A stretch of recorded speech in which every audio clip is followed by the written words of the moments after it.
Welcome to another episode of the Understanding Ultra podcast, the podcast that likes to ask the question, why?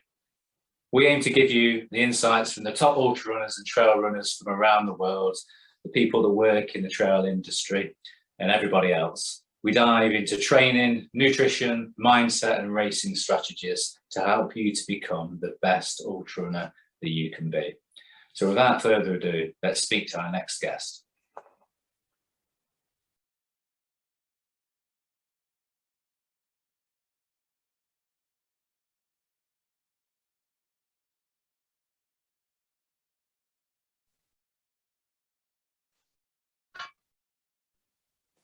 Hello.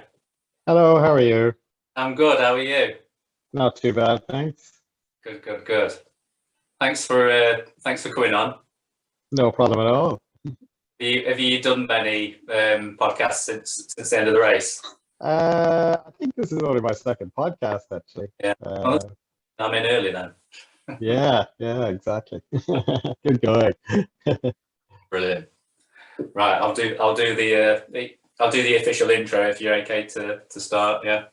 No problem.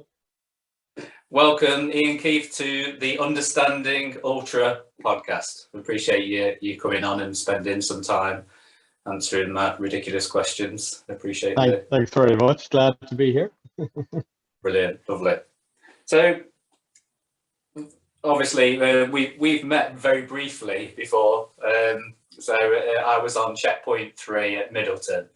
So I was the crazy guy in the dry rope that was running down the road, harassing everybody,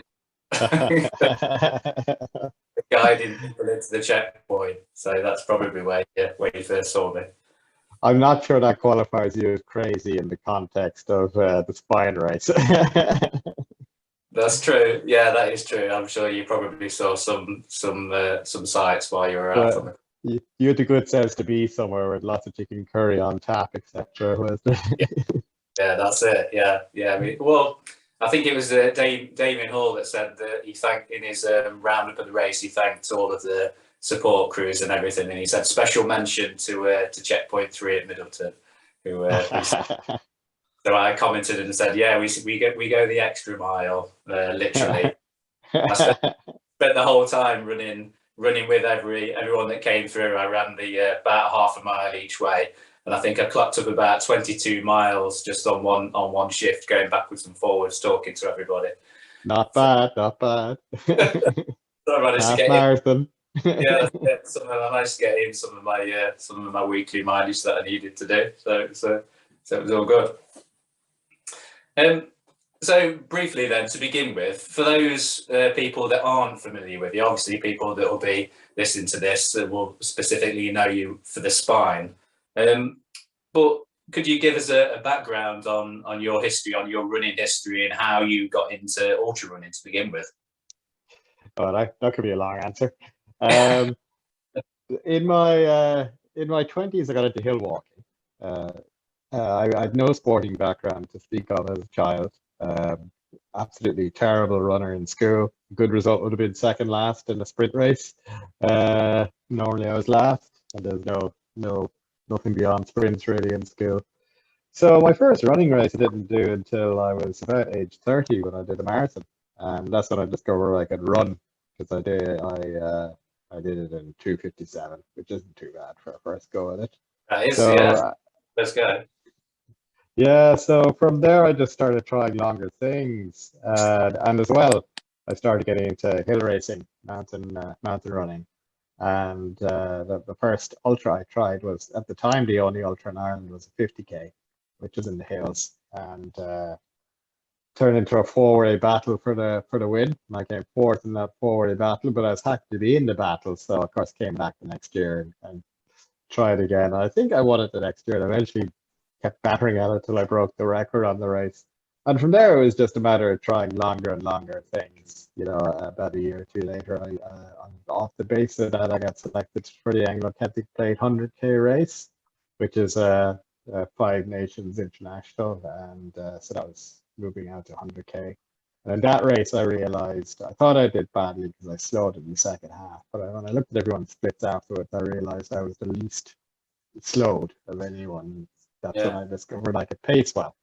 So, and then I just, a couple of years later, tried my first 24-hour race in Tooting Bec, and I tried out a few more and more mountain running events at the same time. The longer, the better, and eventually spread my wings internationally, so to speak, and dip my toe in things like the UTMB and then a few other classic races over the years.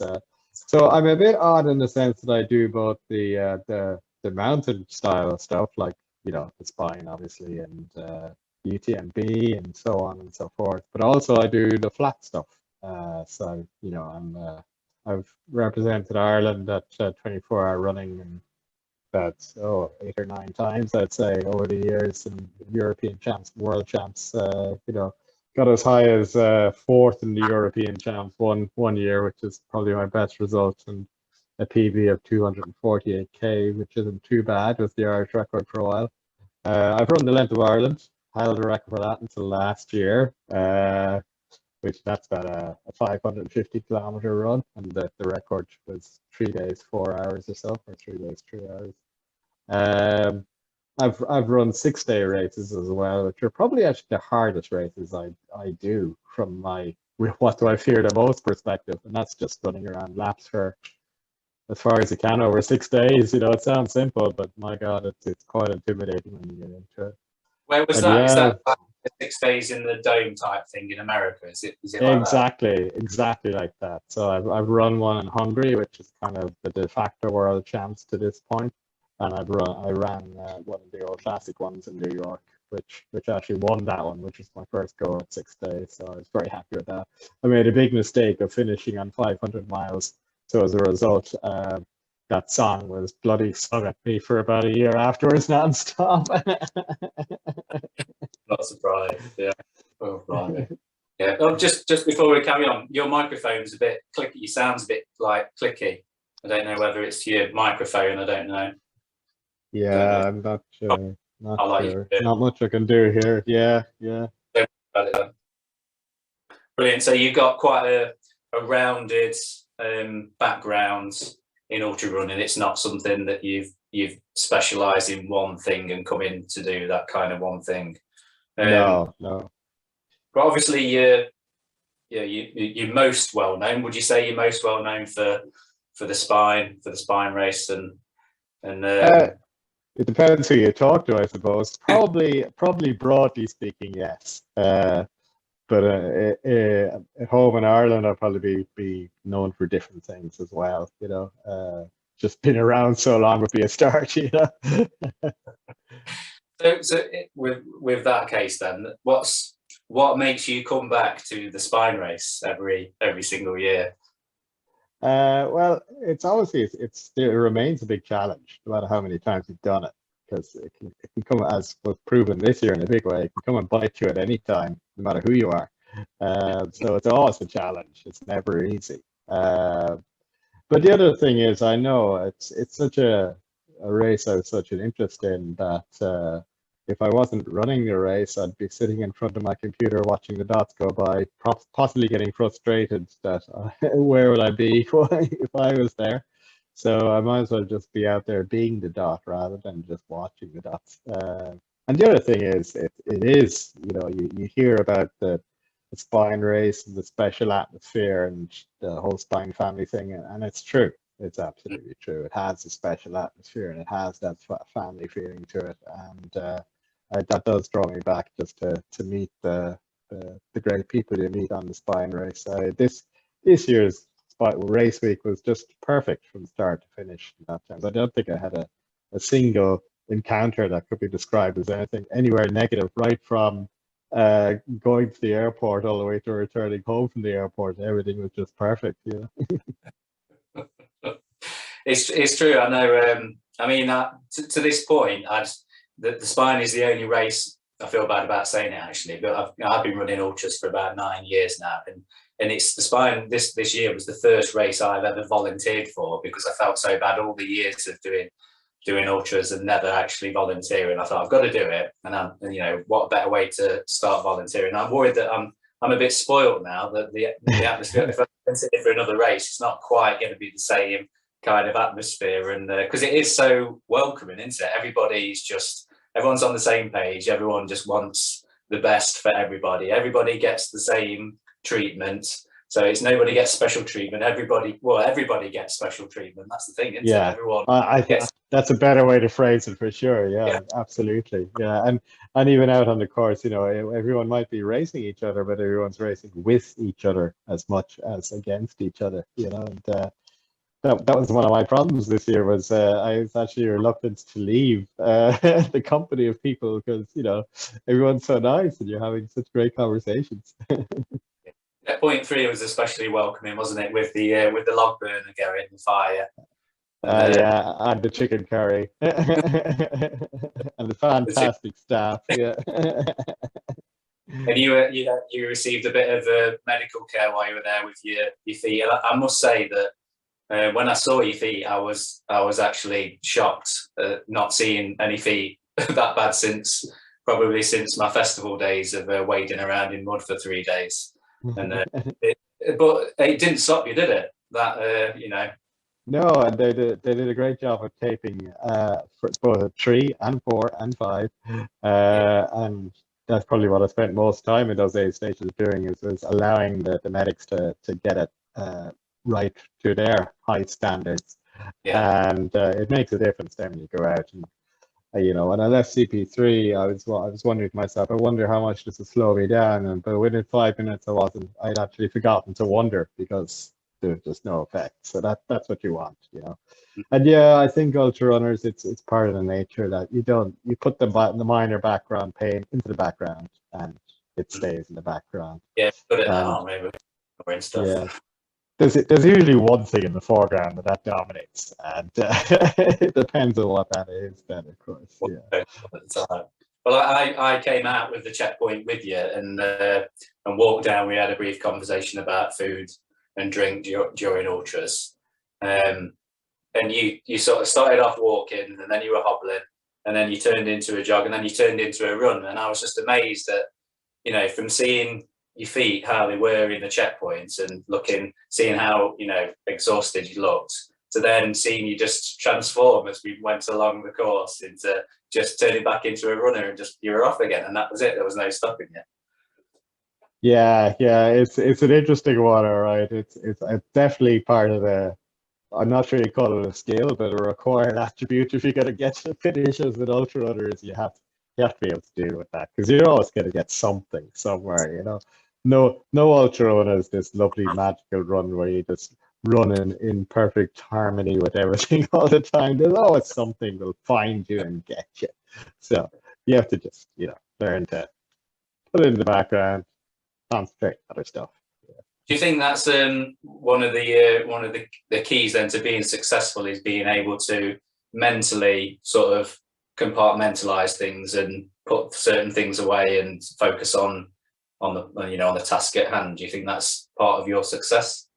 Yeah, for sure. Yeah, it's the ability to deal with the important stuff, I suppose, the stuff that's going to get you to the finish line, and to get rid of stuff that will stop you getting to the finish line is definitely important. And of course, it's very easy to say it; it's not quite so easy to do it.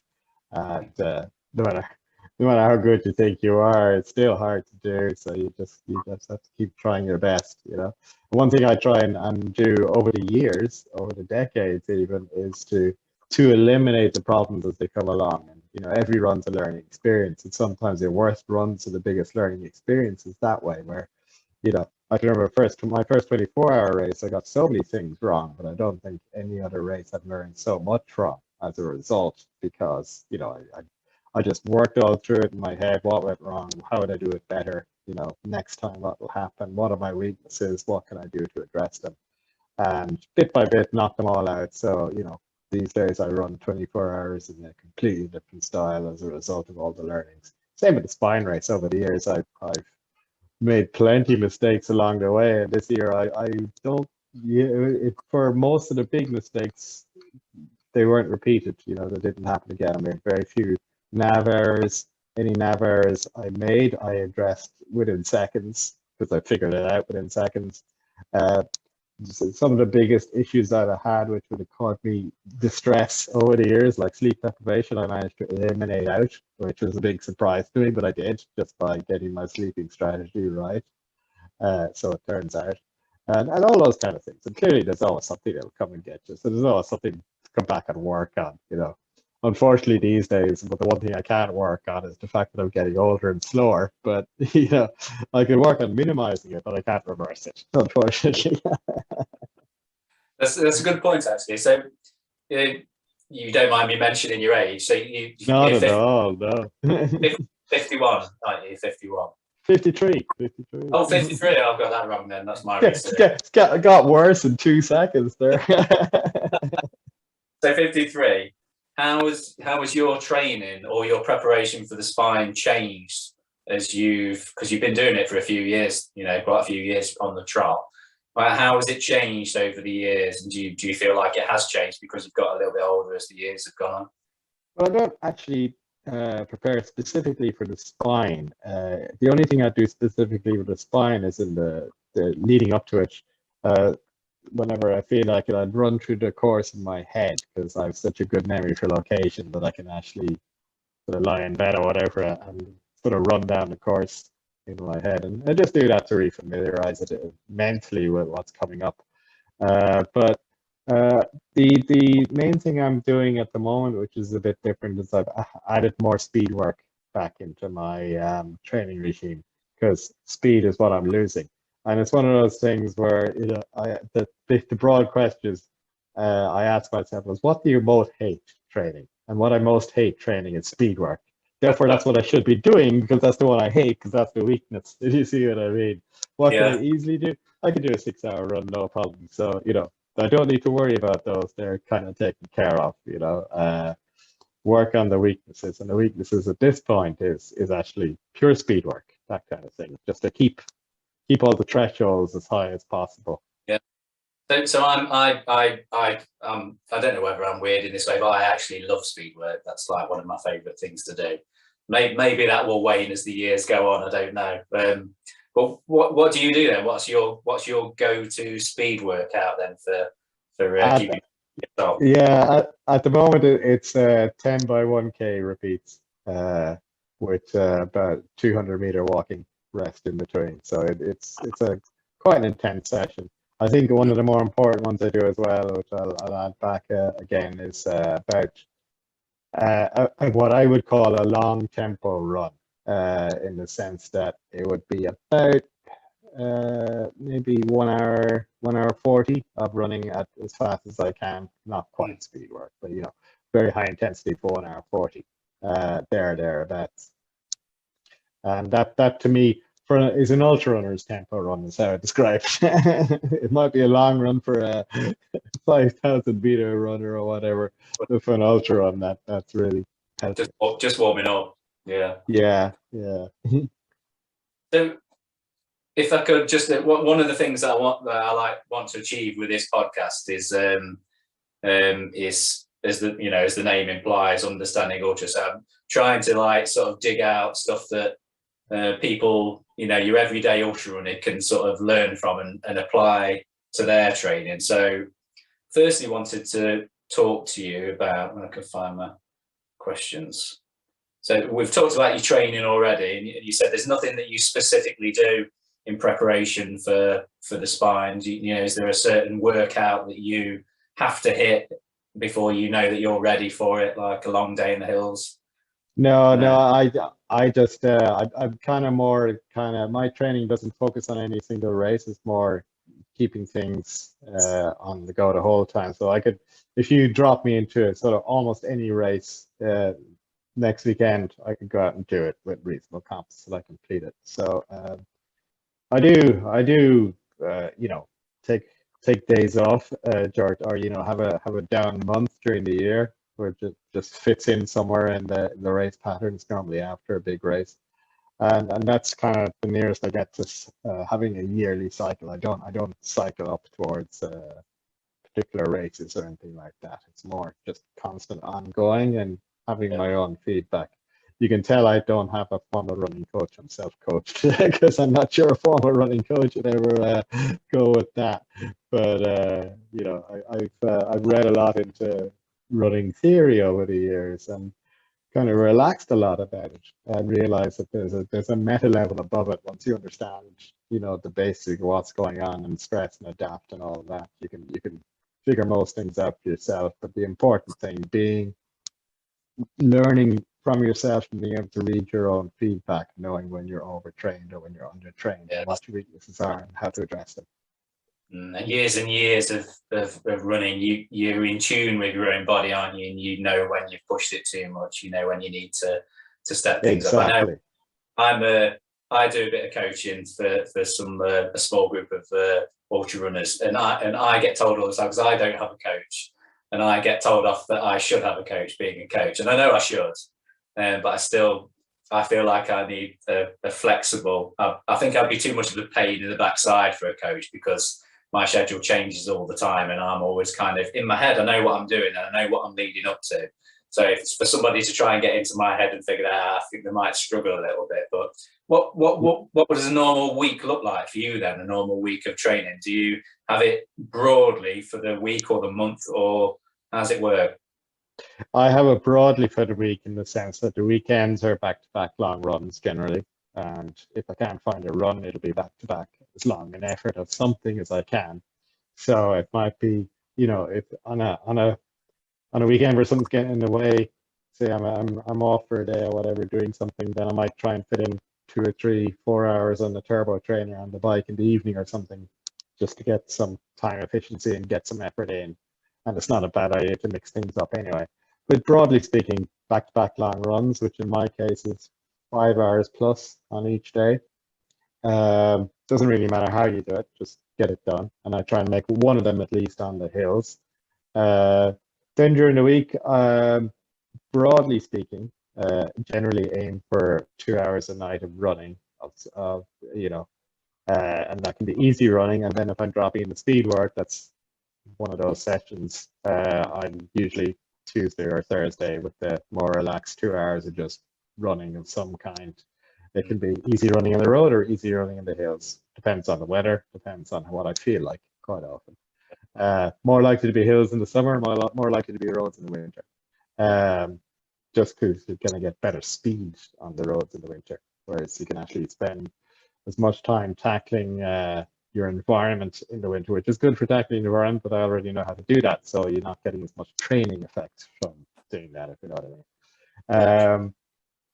And I also, I usually commute to work by bike, but work from home tends to shorten that commute to 0. So these days I go out in the shed and I do an equivalent amount of time on the turbo train of the bike just to keep the cross training going and this equivalent amount of fitness going there. So I am a believer in biking as a useful thing to add in because I think it does balance your muscles. And I've observed over the years that cyclists do very well climbing in races without any specific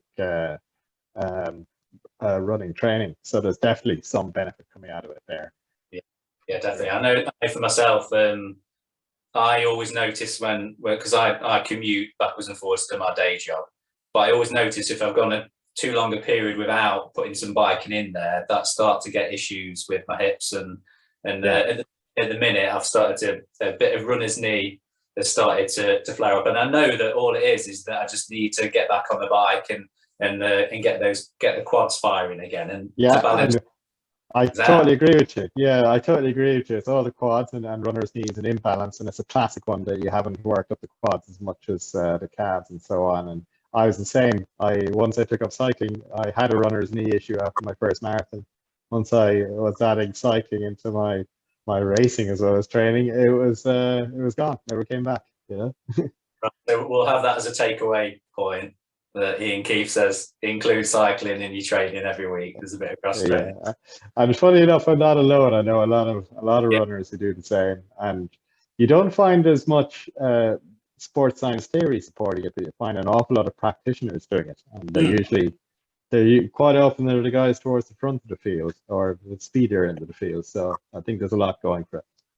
It does seem to be something that I've heard about with big mountain ultra runners. that is a thing that a lot of them will sort of just cycle through the winter or something like that, or they do schemo, something like that. Exactly. Some form of cross training that doesn't tax your running muscles, but keeps you aerobically fit and just keeps things balanced out. So that's the key into it, to having a balanced all-round training rather than just doing one thing over and over and over. Yeah, and it's not just the physical, it's the mental as well, of course, because it's, you don't want the running to become drudgery, so it's good to mix things up, and it's also good in the sense that, if the cycling starts to go to rain, then you might enjoy the running more, if you know what I mean. So it can work either way. That's true. Yeah. So just going on to diet, then. I've been reading your blogs, and I was hoping that you would have put Is there one more to come, or is there two more to come for the spine? I was thinking it'd be one, but it's looking like two.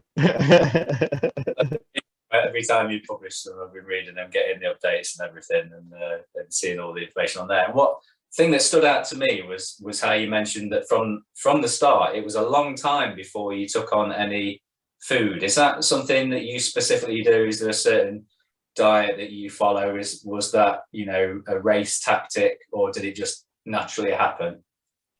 It started by naturally happening. So I was a practitioner before a theorist on this.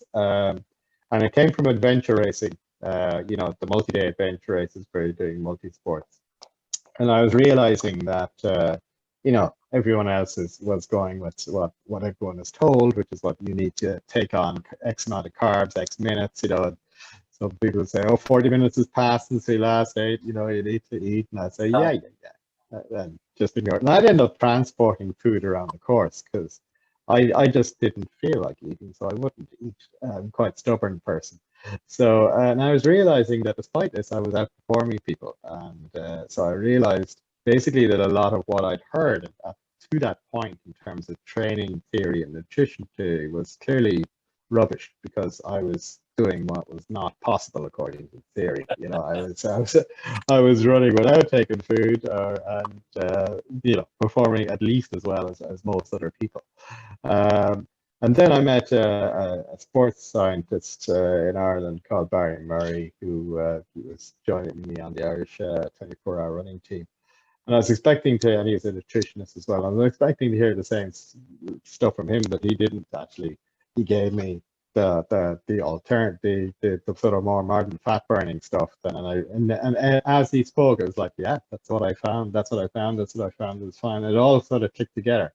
That I was actually fat burning and not carb burning, and that's why things are going so well. And I was able to use the energy, and it's got huge advantages, because you're eliminating a dependency on something, which is food. So you don't need to worry if you don't have food. You can keep going.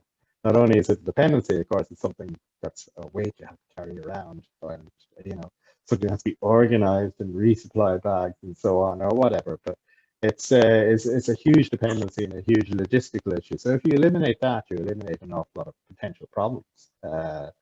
And what Barry's saying is less is more, and it's absolutely true. The less external dependency you have, the better. And I regard food as an external dependency, and liquids as well, which I tend to think about along similar lines. So these days, now that I've read into the theory, learned as much as I could from Barry, and then of course gone off and done my own research and understand as much as I could. I do deliberately. I just fine tune a bit what I had been doing before with the knowledge of the theory, which means I know from my long runs, I get up in the morning and I go out and I go running. There's no breakfast. Make sure I'm running on empty. Get used to fat burning from the off, and that's why it's back-to-back long runs as well. There's lots of benefits to the back-to-back, I think, and that's one of them. You're pushing those, you're stressing those systems, and you should get the adaptation to the result. And one thing I tell people, if they start doing this and they bonk, it's like, a bonk is the stress. Stress isn't necessarily a bad thing. It's an extreme stress, but it's still, that's where you're going to get the adaptation from. It's if you're pushing yourself that far. So I used to carry just a chocolate bar or whatever on my runs just in case. But these days I don't even bother with that. I'm so confident that I won't need it. And indeed, I haven't eaten on a training run in years, absolutely years and years. And Wow. I've run full 24-hour races and won them without eating anything, which just shows what you can do. And even in the New York 5 to 6 day race, I remember the race organizers, they were waiting for me to blow because they thought what I was doing was just crazy. But I was just building the lead as the second place guy would take longer eating breaks than I would because I basically needed very few or none. Whereas he was taking half an hour every 3 times a day. I might take 15 minutes a day. It's you build big gaps at that kind of thing. Yeah. So yeah, psychologically it gets you to a better place, but there's also racing aspects to it that get you to a better place as well. And if once you realize what your body can do, it's quite amazing. And there's plenty of examples of it in the real world. I remember reading in one of the big snows from about 5 or 6 years ago, there was a guy in Sweden got trapped in his car for 2 months in a snowdrift and lived. And that tells you that your body has 2 months of survival energy in it.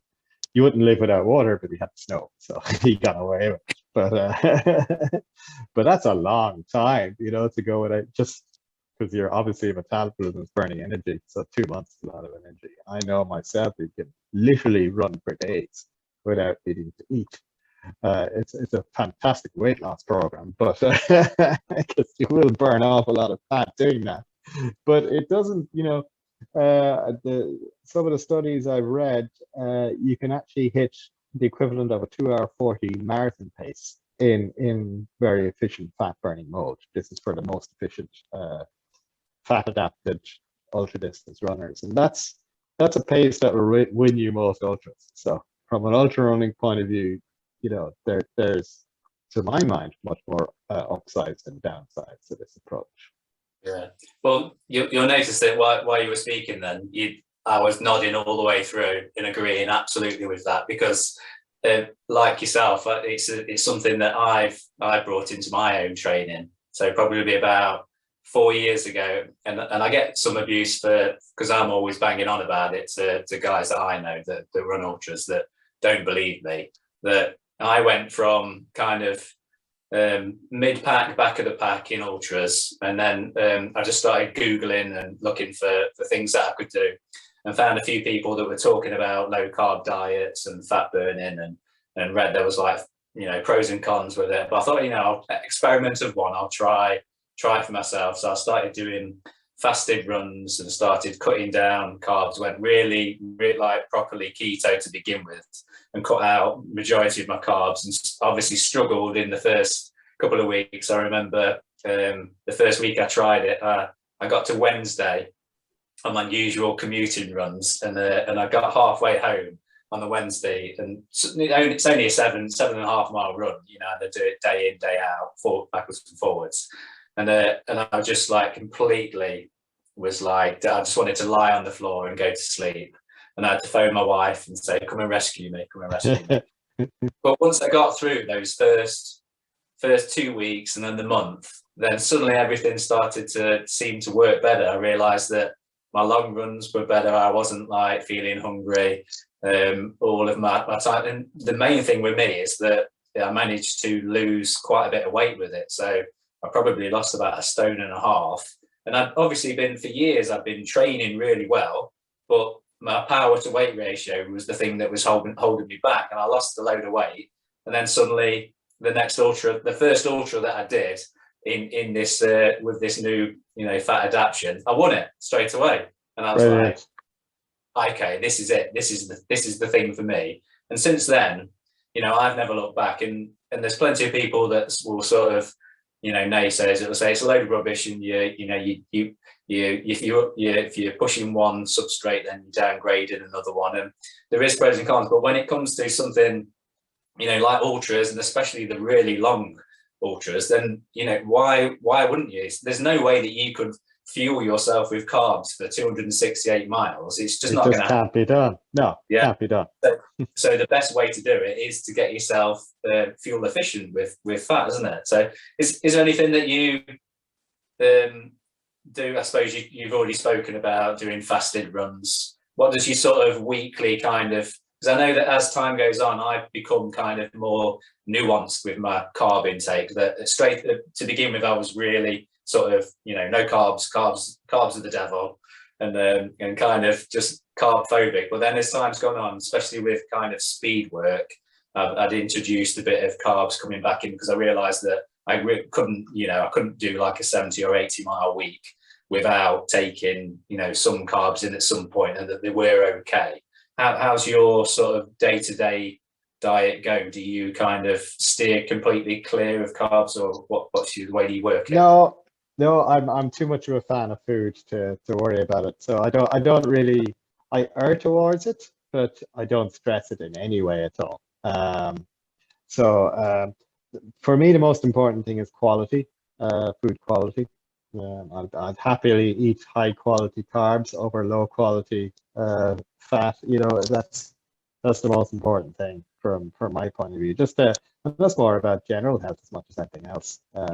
Just leading as good a lifestyle as possible. So I do tend to err towards lots of these days, lots of fruit, because I love it, which it can be quite carb heavy, but it's still, it's good natural food. Be tons of nuts, as much veg as I can, but you can't overeat vegetables. I don't think there's a good diet in the world that doesn't say eat as much vegetables as you can. So I try and err towards all that, and I eat a lot of eggs during the week. I have 4 eggs a day during the week and things like that. At weekends, it tends to be slightly different. I cook myself curries and things like that, Thai curries, whatever.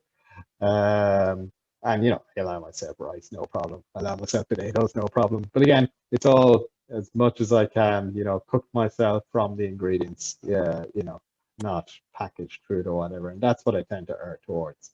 Now, it's not a deliberate high fat, low carb, but I do try and head that way if I think about it at all, if you know what I mean, just a minute but without stress, and I also have no problem having my treats along the way, I think when I read your blog and I read that bit about you saying how you didn't feel like eating, you hadn't eaten, I was thinking, I'm sure he's into fat adaptation. I've got to ask him about it. It's definitely going to be, because sometimes it's a bit of a taboo subject with some athletes that they don't want to reveal, what they eat, and if you suggest something, like fat adaptation, it's no, it's been proved to be a load of rubbish. So it's, I'm really pleased that, I feel like you kind of possibly giving away a bit of a secret though to your success. Not at all. No. And it's I suppose one of my IT background. I've had an IT background, and I have read into IT security and things like that. It's important that you can give away the algorithm. Yeah, if the algorithm is a secret, then you have a problem. It needs to be stronger than that. These things are actually hard. It takes a bit of work to apply in the modern Western world. So you can tell people exactly what to do. That doesn't make it easy to do necessarily. And in the end, the two biggest secrets to high performance in sports full stop are one, hard work, which most people can do and most people will do, and two is natural ability, which there's not a lot you can do if you don't have it. I think it has to be said, because a lot of people work really hard, but will never win a race or get to a podium, but they'll be putting in just as much work as the guys at the front of the field, but they just aren't as lucky in the genetic sweepstakes. Genetically less gifted. It's a shame, isn't it? Because there's a lot of guys out there that are willing to put in the hard work, aren't they? And but then if you enjoy it, it doesn't matter so much, it's not all about winning. Yeah, because I'd say the least not genetically gifted when it comes to plenty of sports, which I still quite happily go and do, like skiing or snowboarding or mountain biking, and I love them, but I'm not as gifted. But I still love them, so I still participate. That's all that you need, Just going off on a tangent there, what that was going to be one of my later questions. Is there anything that you do to sort of hobbies that you have away from running that keep you, focused, or something you just really enjoy other than running?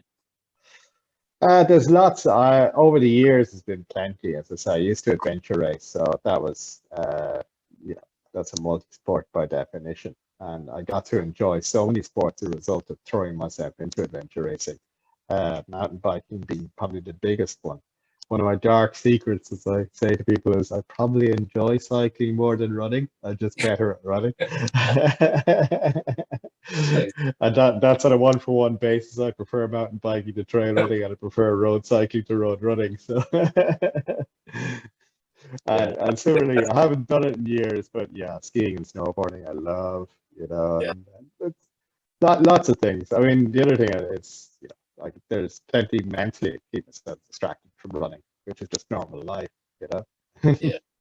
I know I sort of grew up being into board sports and skateboarding, and as soon as I could afford to buy a snowboard, I brought a snowboard when I was 16 with I think I brought my first paycheck, I brought a drum kit.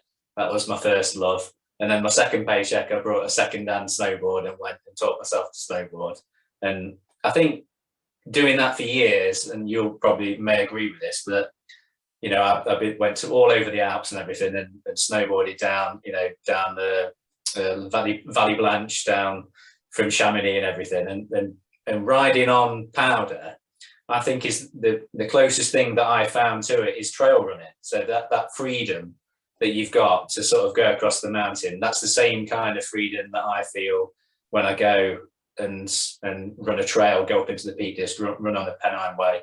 All of these, it feels like a similar experience to me, like being in the outdoors and taking everything in and just sort of being at one with nature. Do you find that, is that something that you experience yourself? I agree with that, and I think the other key word is flow, of which there's a huge amount of text written these days in the sports science journals, but it's absolutely true. If you ask me what the big overlap with mountain biking and snowboarding is, and you can add trail running as well, it's flow. And that's what brings you to joy, and it also what makes you really good is when you can get yourself into that flow state and stop sort of hunking about the place, and it just flows out of you naturally. That's when you start hitting those nirvanas of loving it and being good at it, and yeah, it's definitely overlap across quite a lot of outdoor sports that way. Yeah, definitely. Yeah, love it. My family often just say I've got too many hobbies that I'm into. My oldest daughter, she's the same. She's one minute she's into art, the next minute it's horse riding, the next minute she's like learning to play the guitar, wants to play the drums, all of these things, and I can see myself in her so much. She just wants to do everything. She just wants to have a go at everything because she's that way inclined.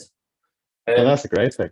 Great thing. It is, yeah. And I encourage that, yeah, completely, because life's all about experiences, isn't it? Right. So one thing I wanted to ask you about is for sort of a learning experience is your race strategy. Something that I always tell my coaching clients, and it's something that I always say to myself during races, is run your own race. Now, I think after seeing you at the Spine this year, you are the crowned king of running your own, because you're obviously competitive, aren't you? Because this is why you're in it to be competitive. Absolutely, yeah. But when you see Damien and Kim charge off, how do you feel? How do you sort of contemplate what you're going to do in that situation? It's pretty simple when it comes down to it. For a running race, you just have to run the race where you're going to get your fastest time over the distance, and ignore what everyone else does, because that's the best you can do. Your best result is bound to fall out if you run your best potential time. And then you just need to work out how to do that and execute that plan. Again, it sounds simple, but very few people can actually do that for the reasons you just said. They see everyone else around them and they react rather than sticking to their own plan. And I've done that. There's an even purer form, of course, than the likes of the Spine, which has destruction of the hills and so on. But for the flat races, in 24 hours, I can actually go back and analyze that I've done that right, because my aim is always to run a flat, even pace, because that's, to my mind, is the way to maximize. And yeah, I've even at World Championships, I can look at the results and see that I've run the most even pace of anyone in the race, and therefore I've got my best result as a result. I mightn't win the race, but it's the best I could have managed, and I'm happy with that. And what generally tends to happen is the fast people go off, but then they start going back, and you start knocking them off in the second half because your strategy is better. You'll haul people in with that, even if it's not, in the spine. I was lucky; it was the Swiss cheese model, all the holes aligned, and I managed to work my way through to actually win.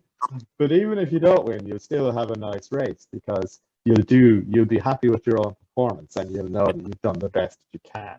It's just, you're racing yourself first and foremost. Can you be the best racer you can be in a given race? And that's the key there. It's the racing part, and the racing part does come to, there is strategy there, and there is knowing yourself, what you're capable of, and how to put that capability into action at all times during the race, because it is, from the gun, or even before the gun, but especially from the gun to the finish. You gotta execute that the whole way. Because at the end of the day, you can react to people and what they do in a race, but it all comes down to you ultimately, doesn't it? So if you make a mistake, it's only you that's to blame, isn't it, at the end of the day? And you can think afterwards, say, woulda, coulda, shoulda, I should have done this, should have done that. But you're quite right that if you run your exact race and how you plan to pace it, then you've got no, if it goes right, it goes right. And some days you win, some you lose, but at least you've ran a race that you should have run. That's interesting. Yeah. What about now, there are exceptions. I gotta say, there are exceptions, and I'll give you an example. One of the last marathons I did, actual marathons, was an off-road one, but it only had about 4 or 5 aid stations. And as we were discussing earlier with the food thing, I knew I didn't need to stop at the aid stations, so my strategy was not to. But I also deliberately accelerated to the fastest pace I could possibly comfortably run without wrecking myself through the aid stations, because I was deliberately trying to break the elastic band of the runners I was with, so that they would create a separation and give them Hobson's choice. Do they follow me through and miss their aid station, and I know that they probably need that food because they've been counting it in their strategy, or do they stop and break the elastic band and suddenly I'm gone, and then they have to work hard to chase me down? So in that case, I'm not running the even pace, which would probably be giving me a best time, but I am deliberately disrupting, as a race strategy. So that's slightly different. That's another part of the racing part, but in broadly speaking, yeah. I did notice that when you spoke in your blog about with the sort of when you were getting close to the other runners, and they were, you came into checkpoint 3 together, and then leaving at different times, and then deciding what you were going to do when you got to a certain checkpoint. And one of the ones that were just a safety check where you didn't go in because you didn't want to get warm and then get cold again. You knew that you've got that to have the advantage. You needed to get going again and set off again.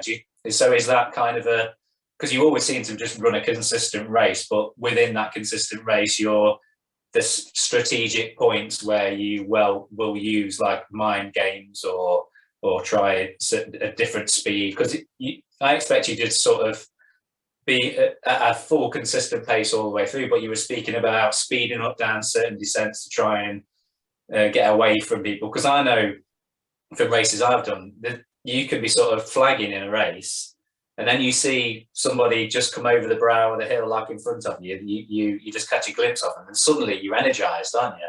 And you're like, I'm going to catch him. I'm going to catch him. So vice versa. You've got the same the other way around. If somebody sees you, then it will give them hope and they speed up. So I thought it was really interesting how you were saying how, even though it's a different race to the summer, you were trying to run certain sections, you were trying to run it at summer pace, summer spine pace. Well, that was quite an interesting tactic that you used for that. But it all worked. It all worked. And again, it can be about as much exactly to say about motivating yourself, because again, using the example of a 24-hour race on the flat, I would always absolutely be brutal with myself to just pace evenly for the first 12 hours. But after that, I might get a choice because my pace, I wouldn't be able to speed up from there. I'm already doing as fast as I can. So motivation might be coming from somewhere else, like catch the runner in front, or something like that. And I know at that time I said I came fourth in the Europeans all the second half of the race, and all the closing 6 hours in particular was all about my support group saying, okay, number 24, he's next in front, go catch him. And see him in the distance, spot the number, and slowly chase him down. And that was the way I was getting myself motivated and get myself to to drag through it. And the race became about position rather than time. So it depends what you're doing as well, and in some ways about that. And that certainly happened in the spine. And for me, it's never about time. That's a position race. In fact, in mountain races in general, it's never about time. It's about position. So in the spine then this year, at what point did you go from thinking, whatever position you were in to thinking, I've got this. I'm gonna take this. Was it when you caught Eugenie? It was.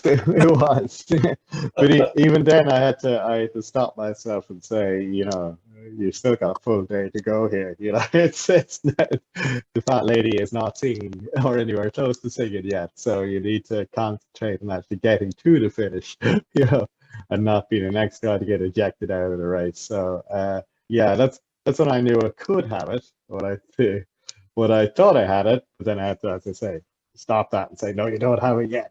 I'll come back. Yeah. Come back. Yeah. What I knew I definitely had it was about halfway across, no, about maybe 2/3 of the way across the Cheviots, just because I knew the gap was big enough, and particularly coming down off the Cheviot area itself towards Hut 2, where I could see. I spotted the lights of Dougie and James in the distance. I knew that I could basically crawl it from here, and they would be unlikely to be able to catch me. So, and of course, my speed just evaporated at that point because I didn't have the motive to actually power on. There was no reason to power on, so it became a very relaxed run to finish as a result. Wow. Motivation is an interesting thing, Yeah, when the mind disengages, the body will follow quite rapidly. I know I've spoken to one of my clients who did one of the canal races last summer. He did the 140 miler, and just talking about sort of like mental fortitude. He'd got to the point he was in. I think he was in 3rd place, and he was like, I'm happy with 3rd place, but he got well into the race. It was sort of like 120 miles in, and he decided he'd had enough, and that he didn't care what was going to happen. It was like, I don't care if I come 100th, don't care if I don't finish the race. I just feel absolutely destroyed. I just cannot go on. And at that point, at the checkpoint, the guy in 4th place came in behind him, and they had like an exchange of glances. And you could tell, and he says you could tell what the guy in 4th was thinking. He was thinking, "You look ruined. I want your podium position." And he quickly sorted all his gear out and was off. And Matt, to his credit, he said it changed him instantly. He'd gone from being, he'd quit mentally, physically, to just turning it on. And he was like, "No, I'm not losing that podium position." And he was off.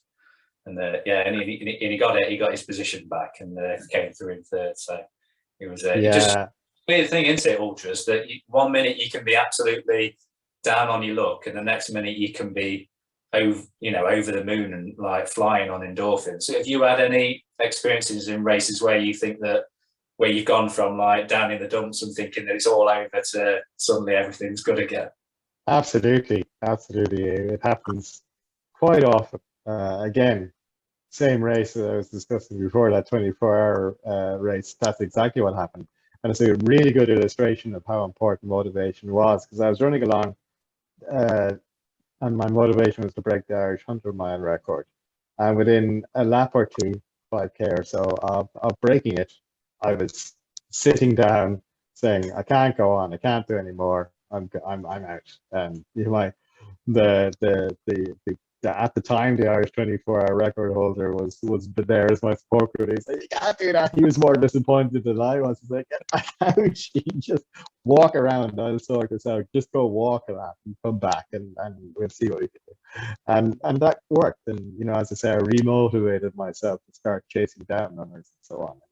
It was finding that motivation, because I made the mistake. That was a big learning from that race, was don't run out of motivation at any point in the race. You have to have something to drive. And even in terms of entering ultras, or what I always say to people is, enter any race you like. You don't have to build up to any race. The most important thing is that you really want to do it and you really want to finish it, because that's what will get you to the finish line. Yeah, You yeah, know, and that makes it by far the biggest difference. It doesn't matter how well you've trained, because ultras will find your weakness. But if you have that drive and that motivation, chances are that will get you through, as long as you can keep it the whole way. So when people say, you know, if someone wants to do the likes of the spine, which on paper looks like an incredibly hard race, which takes up an incredible amount of their training and so on. Despite all that, I'd still say the most important thing is that desire and that drive, you know, and once you have that, enter it. Absolutely, try and enter it, because everything else is relatively easy to do. The hard work is much easier than actually making sure you have that drive and that ability. And that's even over the years in adventure racing and so on, just team sport. You know, what's the one thing I look for in teammates? To be on that same page with drive. I don't care how fit they are, how fast they are, anything in comparison. Once mentally we're aligned in terms of that drive to do the best we can to finish, that's who I want as a teammate. yeah. I've heard that before. I've heard people talk about when you enter in races, saying enter a race that means something to you, that you're emotionally involved with. Because if it's a tough race, you know, like the spine, you know, if, like you say, you can have all the training in the world and everything could have gone brilliant, but if it's not a race that you're engaged with and means something to you, then you will just quit. You will just throw the towel in, won't you? So yeah, absolutely. pick something that means to you.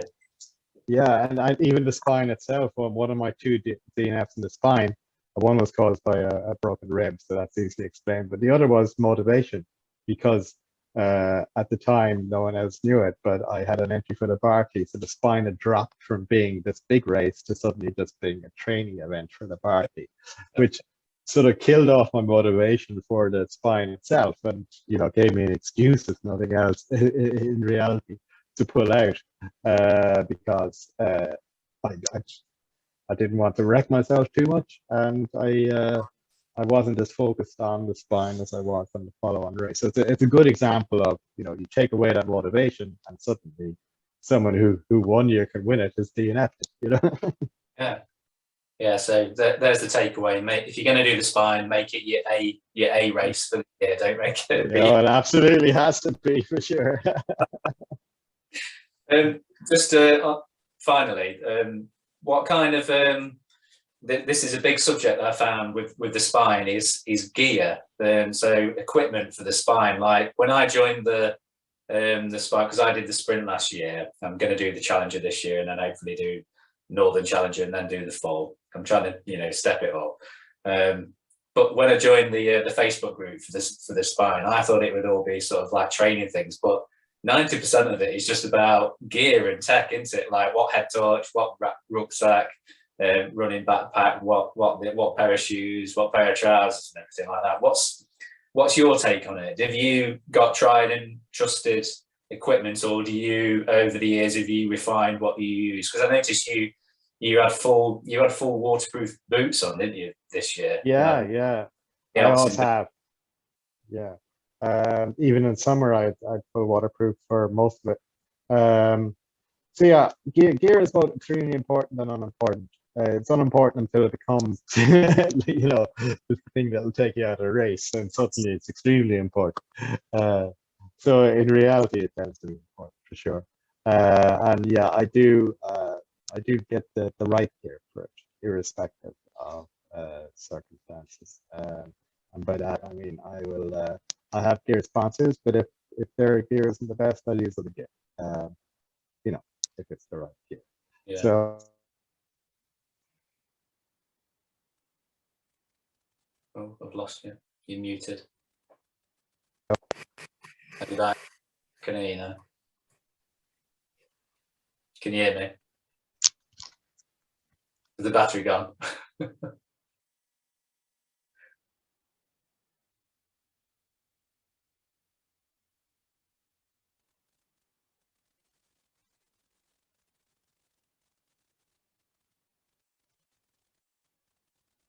you hear me? okay, can you hear me? Yes, I can hear you. Yeah, perfect. Okay, sorry about that. So gear is extremely important for, and I'm lucky to have Columbia as a sponsor, and they give me a lot of great gear, and the waterproof jackets, waterproof leggings, and the waterproof boots I use are all Columbia OutDry, which, you know, as I say, if it wasn't good, I'd happily use other people's gear, but this is actually the best I've found. Yeah. And there's a reason I use it, because that's my first line of defense against the famous fine weather. Gloves are important, and having the right layers to know that they're in the rucksack. The weather's going to turn, and it always does once or twice. Even in the almost perfect day we had going up Crossfell was still freezing at the top. So I was really glad to have my super down layer to put in, and my really really warm bits so that my hands were super comfortable. Uh, and having a big rucksack as opposed to one that's too tight. Mine are slightly oversized. I use an OMM 32 liter, and the 32 liters, so I have more than enough room. So if I feel I need the extra layers, they just go in. Yeah. I don't have to worry about it. I don't have to juggle stuff. There's not stuff pouring out. It just goes in. And same, having the accessible pockets on the front, that's one of the reasons I choose the OMM 32, is because it has these huge zipper pockets on the front, which for me is really important, because that's the easy to access gear that you can get on the move. So anything important goes in there. And the idea being I don't need to take off the rucksack when I'm running. Yeah. The last thing And you then, yeah. And then I'll spend money on the oddball stuff, which is light stuff which I have no intention of using, so I can get the lightest. Might be expensive, but if I'm not going to use it, get the weight right down. And so things like the cooker and the mug and so on are all really lightweight, because I have no intention of using them during the race. So Yeah. it's just lightest stuff that will meet the gear checks and go in there. But if I know I'm going to use it, or I know that my safety can rely on it, so stuff like everything I'm wearing, that's all important. Every single detail, because if you get one detail wrong, it'll find you. So one of the early learnings from way back as a runner is little things like your socks and underwear. You can't just use common or garden stuff you buy in the socks shops. It has to be actual technical wear. That's pretty good. Good advice. What about with your drop bag, the bag that follows you around the course? What have you got? The systems? I know I was talking to and watching a few of the runners and listening to interviews with people who are saying, they've got when they open the bag, they've got a list of things for when they're tired, like a checklist of things that they do. Have you got something similar, or is it just so drilled into you over the years of doing the race, exactly what you're doing even when you're overly tired? I think from my adventure racing background, where you're dealing with 4 or 5 sports for the gear, moving around and having to transition from one sports to the other, I find running, even a big running race, is trivial in comparison. Trivial makes it sound small, but it actually is compared to adventure racing. And the consequences of a mistake tend to be less. As in, I've yet to make a catastrophic mistake in a running race, whereas it's quite possible to take yourself out of the race by missing a piece of gear, having the wrong gear in the wrong drop bag at the wrong location. You just finish the race. It's usually not that bad in a running race, because you can just go, improvise or go with what you have. So it tends to be up here, but I do have my bag reasonably well organized into multiple small bags, so I know what's in each of the small bags. And the blue bag is this, the brown bag is this, the clear bag is that. And in my head I know what it all is. And so I know what to get. But generally, it's on the fly for most things. The only really things I have a plan for, broadly speaking, beforehand is to watch the batteries and the GPS or the batteries in the head torch and things Yeah, like that. Which yeah. which get up, they just make sure you leave with those fresh, and that's Because it really. they're race ending things, aren't they? Race ending problems. They are. There you go. Yeah, particularly the head torch. And another thing with that is I don't carry a spare battery. I carry a spare battery in a container, which is a second head torch. Yeah, So yeah. it's Notice people second head torch. yeah. Right. So I'm not afraid, despite the fact that I will skimp weight in the unimportant stuff. I have no problem bringing extra weight if it's something like that, which could be catastrophically race ending. And likewise, I have my jacket is relatively heavy. I have much lighter jackets, but for the winter spine, I wear a pretty full on what I'd call a mountaineering style. It is a mountaineering style jacket. There's no two Yeah. ways about it. And it's mountaineering style leggings and mountaineering style gloves as opposed to lightweight running gear. So you Yeah. gotta have the right gear to make sure the gear itself doesn't become a problem, that it's an asset as opposed to a problem. And that feeds back mentally as well, because when the weather, we had Storm Brendan the last one, which was 3 years ago, which was about the worst weather I can remember being out running in. And it's mentally, it's good in your head when you're running along knowing I've got the best waterproof gear that I can find and I'm wearing it. No one else is gonna be as comfortable as I am. No matter how uncomfortable I am, everyone else is worse off. So that mentally feeds back, if you know what I mean. So it's good. That's the upside of gear. And the other thing is, despite winning the spine in this brutally appalling race that's designed to be difficult, I'm a blue skies and sunshine runner. It's the gear that's getting me through. I don't like the cold. I don't like the wet, but having the right gear is how you eliminate the problems. And that's what we were discussing earlier. Eliminating problems, eliminating issues is what I try and learn from each race, and the gear is a huge part of that. Mm. It's if my problem was that I was too cold or too wet, how do I fix that? Or the piece of gear let in too much water, or a down jacket wasn't working because it got wet. Work out how to fix that. And, that's one of the things I fine tune the gear over the years for sure. Absolutely.